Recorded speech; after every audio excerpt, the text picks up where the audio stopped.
हमारे दिन थे, तो हमारे अच्छे दिन आने वाले हैं। बॉलीवुड से बहुत लोग सपोर्ट में आए सर, एक्टर्स, फिल्म एक्टर्स, और सब क्या कहेंगे सर, कितना सपोर्ट मिला? सब ये जानकारी सर भाई साहब ही देते।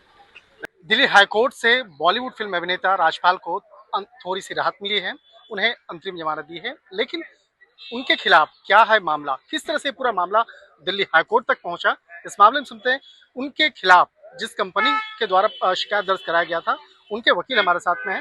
सर, मैं सबसे पहले आपका नाम जानना चाहूंगा और किस तरह से आज कोर्ट में तमाम सुनवाई हुई, उसके बारे में बताइएगा। जी, मेरा नाम अवनीत सिंह सिक्का है। ये केस की शुरुआत हुई जब हमारे क्लाइंट ने राजपाल यादव जी को 5 करोड़ रुपए लोन के तौर पे दिए। ये लोन उन्होंने लिया था अपनी फिल्म अता पता लापता के लिए।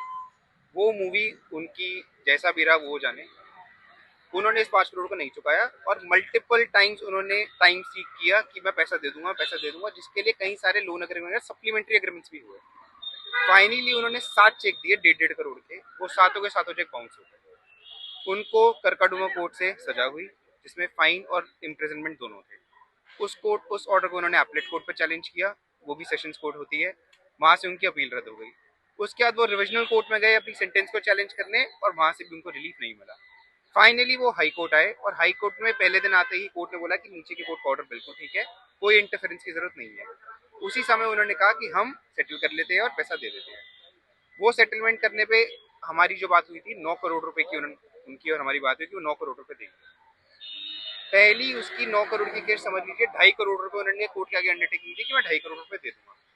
वो 2.5 करोड़ में 75 लाख जमा कराने के बाद राजपाल यादव जी ने पैसा जमा नहीं कराया। क्योंकि वो 75 लाख के बाद पैसा जमा नहीं हुआ, उनको सरेंडर करना पड़ा, क्योंकि उन्होंने कोर्ट की अंडरटेकिंग को वायलेट किया। अब उन्होंने दोबारा एप्लीकेशन लगाई सस्पेंशन की, क्योंकि वो अंदर जेल में है। सस्पेंशन की एप्लीकेशन पे लास्ट डेट पे उनके काउंसिल ने मेरिट्स पे आगे किया था कि लेकिन मेरा ऑब्जेक्शन ये था कि इनकी कॉन्डेनेशन ऑफ डिले की एप्लीकेशन है, इनको पहले कॉन्डेनेशन पे आगे करना है, तब ये मेरिट्स पे कर सकते हैं। और उसके बाद उन्होंने टाइम सीक कर लिया आर्गुमेंट्स एड्रेस करने का। आज उन्होंने मेरिट पे कोई आर्गुमेंट नहीं किया, उन्होंने सिंपली कोर्ट को ये बोला कि हमने 2.5 करोड़ रुपए की अंडरटेकिंग दी थी, हम उस अंडरटेकिंग को कंप्लाई कर रहे हैं। उसको कंप्लाई करने के लिए उन्होंने 1.5 करोड़ रुपए का एफडीआर और 25 लाख रुपए का डिमांड ड्राफ्ट कोर्ट को दिखाया। लेकिन मेरा ऑब्जेक्शन ये था कि 1.5 करोड़ का एफडीआर तो राजपाल यादव जी के नाम के ही है, जिसका हमारा कोई फायदा नहीं, ना ही इस एफडीआर को हम अप्रोप्रिएट कर सकते हैं, ना ही अपने अकाउंट में ट्रांसफर करा सकते हैं। तो कोर्ट ने कहा कि ये एफडीआर मैं नहीं लूंगी, जस्टिस स्वर्ण शर्मा मैम ने, या तो आप ये 1.5 करोड़ रुपए इनके खाते में डलाइए, या एक डिमांड ड्राफ्ट बना के लाइए मुरली प्रोजेक्ट्स के नाम का। 3 बजे के लिए हियरिंग स्थगित हो गई। 2:30 बजे ही मुझे कॉन्फर्मेशन आ गया, 1.5 करोड़ रुपए हमारे क्लाइंट के खाते में आ गए।